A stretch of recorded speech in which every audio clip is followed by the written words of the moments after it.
This channel does not promote any violent, harmful, or illegal activities. All content provided by this channel is meant for an educational purpose only. Top quality और consistent performance के लिए सिर्फ silver pump नाम याद रखना।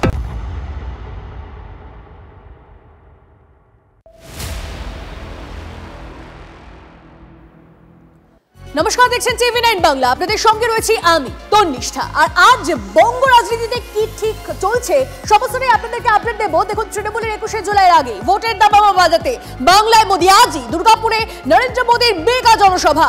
বাংলার বিধানসভা ভোটের আগে বড় বার্তা দিতে পারেন নমো। বিহার থেকে সোজা দুর্গাপুর নেহেরু স্টেডিয়ামে পৌঁছবেন মোদি। দুর্গাপুরে প্রায় ৫,০০০ কোটির উন্নয়ন প্রকল্পের শিলান্যাস ও উদ্বোধন করবেন। তালিকায় রয়েছে দুর্গাপুর থেকে কলকাতা গ্যাস পাইপলাইনের উদ্বোধন, বাঁকুড়া ও পুরুলিয়া সিটি গ্যাস সরবরাহ প্রকল্পের সূচনা, রঘুনাথপুর মেজিয়া ডিভিসি তাপবিদ্যুৎ প্রকল্পের একটা অংশের সূচনা হবে, কয়েকটি রেলওয়ে ওভারব্রিজের উদ্বোধন, কয়েকটি জাতীয় সড়ক প্রকল্পের শিলান্যাস ও উদ্বোধন করবেন প্রধানমন্ত্রী মোদী।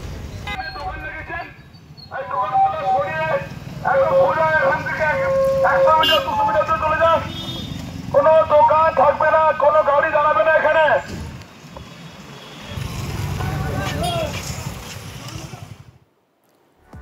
আজ দুর্গাপুরে আসেন প্রধানমন্ত্রী নরেন্দ্র মোদী। তার আগে প্রস্তুতি আপনারা দেখছিলেন। তার আগে রাজ্যের শাসক দলকে এদিকে নিশানা করলেন নরেন্দ্র মোদী। তৃণমূলের অপশাসনে ক্ষতিগ্রস্ত হচ্ছে পশ্চিমবঙ্গ। মানুষ অনেক আশা নিয়ে বিজেপির দিকে তাকিয়ে আছে। মানুষের বিশ্বাস বিজেপি উন্নয়ন করতে পারে। পশ্চিমবঙ্গ সফরের আগে এক্স মাধ্যমে পোস্ট প্রধানমন্ত্রী। রাতেই প্রস্তুতি দেখতে দুর্গাপুরে কেন্দ্রীয় মন্ত্রী সুকান্ত মজুমদার। প্রধানমন্ত্রী সভাস্থল ঘুরে দেখেন বালুরঘাটের সাংসদ। মাননীয় প্রধানমন্ত্রী ভারতবর্ষের নয়, বিশ্বের সর্ববৃহৎ জনপ্রিয় নেতৃত্ব। স্বাভাবিকভাবে তিনি আসছেন যখন, তো তার আশাতে একটা ভাইব্রেশন তৈরি হয়, একটা কম্পন তৈরি হয়, রাজনৈতিক কম্পন। একদিকে ডেভেলপমেন্টের মডেল যেমন জানান দিচ্ছেন বাংলার লোককে, রাঢ়বঙ্গের লোককে, এবং তার সাথে সাথে উনি রাজনৈতিক বক্তব্য রাখবেন, যে রাজনৈতিক বক্তব্যের মধ্যে দিয়ে আগামী দিনে এই রাঢ়বঙ্গ অঞ্চলের লোকের জন্য মাননীয় প্রধানমন্ত্রী এবং মাননীয় প্রধানমন্ত্রীর সরকার, যে সরকার আগামী 26-এ দিল্লির সাথে সাথে পশ্চিমবঙ্গে প্রতিষ্ঠা হবে, দিল্লিতে তো আছেই, পশ্চিমবঙ্গে প্রতিষ্ঠা হবে, সেই সরকার আগামী দিনে কী কাজ করবে তার সমস্ত রূপরেখা আপনি মাননীয় প্রধানমন্ত্রীর কাছ থেকে আগামীকাল পাবেন।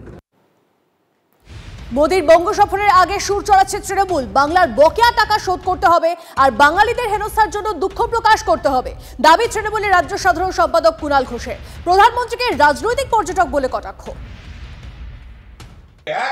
বাংলার বকেয়া টাকা দিতে হবে। 2, বাংলা ভাষীদের উপর, ভারতীয় বাংলা ভাষী বাঙালিদের উপর যে অত্যাচার করছে বিজেপি শাসিত রাজ্যগুলো, তার জন্য প্রধানমন্ত্রীকে দুঃখ প্রকাশ করতে হবে।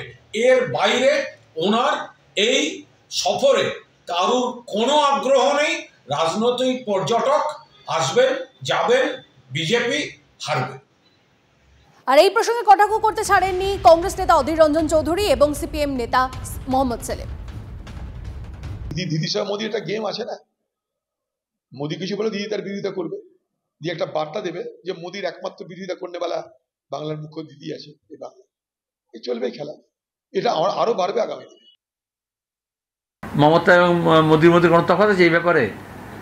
সরকারি খরচায় আসবেন, রাজনৈতিক বক্তৃতা করবেন, সরকারি ব্যবস্থাপনায় বাকি সব কিছু হবে, এবং 26-এর নির্বাচনের আগে প্রায় মাসে 2বার করে আসবেন, কারণ এখানকার বিজেপি নেতাদের লোকে বিশ্বাস করছে না, তাদের কথা শুনছে না, তাদের সবাই ভিড় জমাচ্ছে না, ওরা নিজেদের মধ্যে কুস্তাকুস্তি করছে।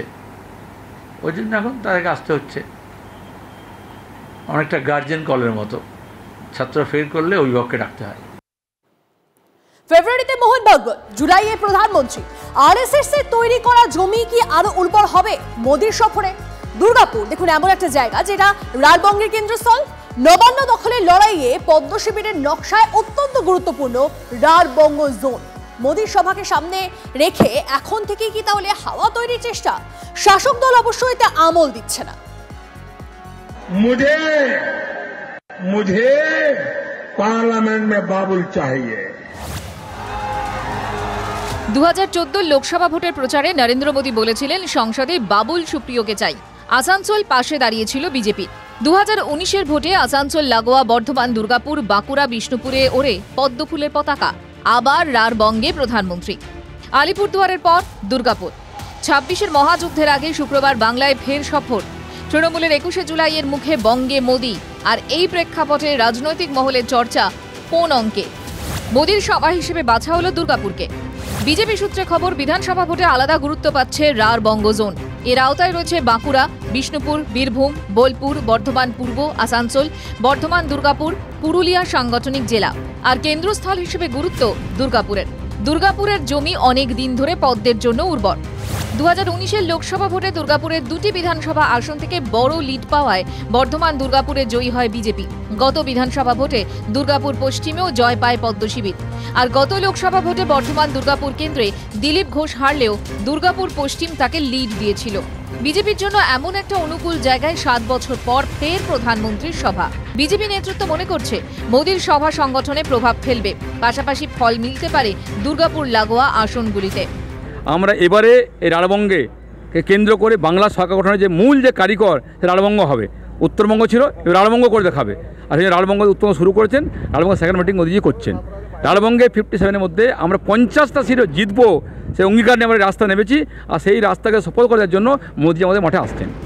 গত লোকসভা বা বিধানসভা ভোটে উত্তরবঙ্গে বিজেপি দাপট দেখালেও দক্ষিণবঙ্গে ভালো ফল হয়নি। 2019-এর লোকসভা ভোটে রাঢ়বঙ্গের 8টি লোকসভার মধ্যে 5টিতে জয় পায় বিজেপি, কিন্তু গত লোকসভা ভোটে সেটা 2-এ নেমে আসে। এই প্রেক্ষাপটে রাঢ়বঙ্গে বিশেষ নজর এবং প্রধানমন্ত্রীর সভা। 1, বাংলার বকেয়া টাকা দেবেন। 2, বিজেপি শাসিত রাজ্যগুলোতে বাংলা ভাষী ভারতীয়দের উপর যে অন্যায় হয়রানি হচ্ছে তার জন্য তিনি দুঃখ প্রকাশ করবেন প্রকাশ্যে বাংলার মাটিতে দাঁড়িয়ে। লালমাটির রাঢ়বঙ্গ একসময় ছিল বামেদের সঙ্গে, তারপর ঘাস ফুলের দাপট। 2014 থেকে আবার ভাগ বসায় গেরুয়া। 26-এর মহাযুদ্ধের আগে প্রধানমন্ত্রীর দুর্গাপুরের সভা রাঢ়বঙ্গে বিজেপি কি এগিয়ে দেবে, নাকি জমি রক্ষা করবে তৃণমূল? তা নিয়ে অঙ্ক কষা চলছে বঙ্গ রাজনীতিতে।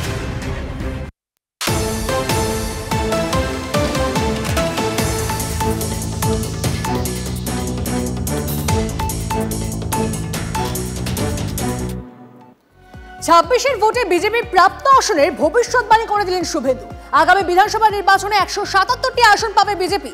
16-এ 3, 21-এ 77, 26-এ 177টি আসন পাবে বিজেপি। ভবিষ্যৎবাণী শুভেন্দু।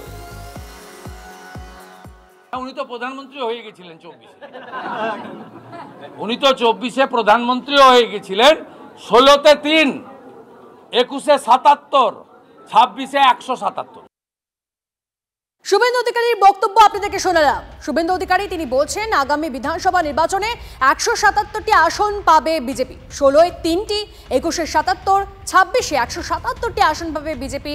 ভবিষ্যৎবাণী শুভেন্দু।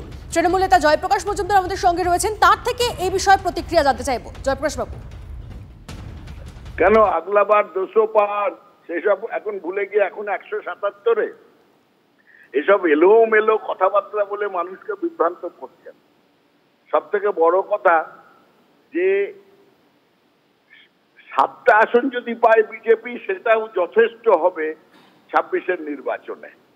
আর এখানে বাঙালিকে কুৎসা করে, বাঙালির বিরুদ্ধে কথা বলে, বাংলা ভাষাকে অপমান করে সেই বাঙালির ভোট আশা করছেন কিভাবে? প্রথম দরকার বাঙালির কাছে ক্ষমা চাওয়া। বিজেপি হিসেবে আমরা বাঙালির কাছে ক্ষমা চাইছি বাংলা ভাষাকে অপমানের জন্য, বাংলাকে অপমানের জন্য। করজোরে ক্ষমা যদি আজকে চান প্রধানমন্ত্রী, তাহলে একটা কিছু বাঙালি ভাবতে পারে, কিন্তু তাও ভাবার সময় নেই। এই কারণে যে নিজেদের দলটা তো ছিন্ন বিচ্ছিন্ন। দিলীপ ঘোষ কোথায় থাকবেন সেটাই বড় আলোচনা আজকে। নরেন্দ্র মোদীর থেকে ছাপিয়ে গেছে দিলীপ ঘোষ শুভেন্দু অধিকারীর ঝগড়া। এগুলো আগে মেটান, তারপরে ভাববেন যে 7টা পাবো না 17টা পাবো। আসন কেউ এমনি এমনি দিয়ে দেবে না। লড়াই করতে গেলে সংগঠন দরকার। সংগঠনের প্রধান মন্ত্র হওয়া উচিত বাংলাকে ভালোবাসা। যার বাংলার প্রতি ভালোবাসা নেই, সে বাংলায় ভোট আশা করছে, এইসব আকাশ কুসুম কল্পনা শুভেন্দু অধিকারী আগেও করেছেন, তারিখ পে তারিখ দিয়েছেন, সব মিথ্যে প্রমাণিত হয়েছে। আজকে আরেকটা মিথ্যে কথা বলে বাংলার মানুষকে বিভ্রান্ত করার চেষ্টা। বেশ, আপনার বক্তব্য বোঝা গেছে। ধন্যবাদ আমাদের সাথে কথা বলার জন্য।